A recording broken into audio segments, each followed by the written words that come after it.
Ah, ne olmuş buraya? Oha. Ne biçim bir kaza var? Ya ben şuraya bir gideyim ya. Oha, nasıl olmuş bu? Nasıl olmuş? Hala. İyi misin? İyi misin? İyiyim. Gel şurada otur ya. Diğerlerini de getireceğim. Sen bekle burada. Sen iyi misin? Ah, iyiyim. Sadece elimde çatlaklar var. Tamam. İkiniz de burada bekleyin. Diğerini de getireceğim. Tamam. İmdat, yardım edin bana. Ayağım çatladı. Gezemiyorum. Tamam. İmdat. Teşekkür ederim. Rica ederim. Ben düşüyorum. Tamam. Şimdi kurtarma ekipleri gelecek ya da gelmezse ben sizi götüreceğim. Sana bir şey oldu mu? Yok. Çünkü ben daha yeni geldim. İyisin. Hala helikopter burada ya. Bizi çekiyor. Helikopter, hey! Çekme bizi. Burada ağır yaralılar var. Hadi. Dur, kurtarma ekiplerini falan arayayım da.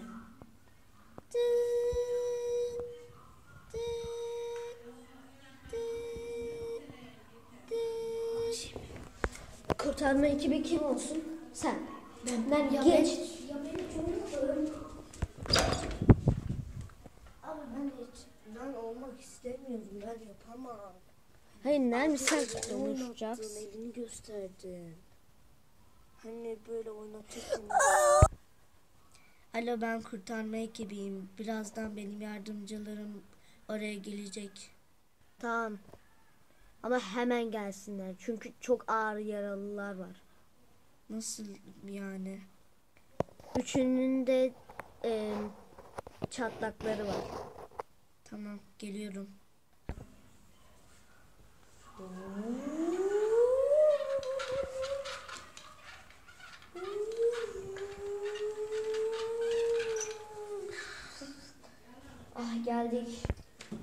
Geldik sonunda ya. Burası mı? Evet, burası. Bence beni acilen hastaneye götürün. Çok kötü kırıklarım var, çatlaklarım var ya. Çok acıyor. Şehir elektriği gitti galiba ya. Gitmedim ben ya. Sen de gidersin. Helikopterde bir bizi gösteriyor, bir onları gösteriyor ya. Ay, ben düşmüşüm. Ah, hastanede olmak ne iyi ya.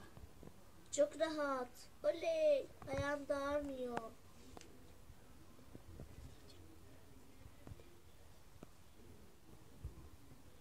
Ya çok güzel ya. Çok rahat yataklar. Aynen, burada da kalalım mı? Her zaman kalmak istiyorum. Çok güzel rahat.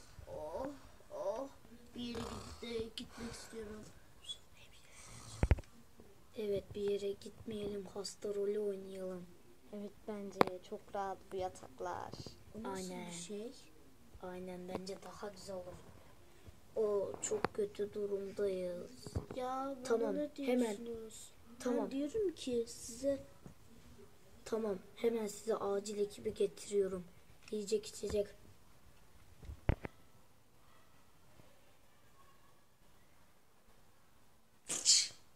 Merhaba arkadaşlar, bugün sizlerle birlikte filmimizi çektik. Film çok zordu. Bu arada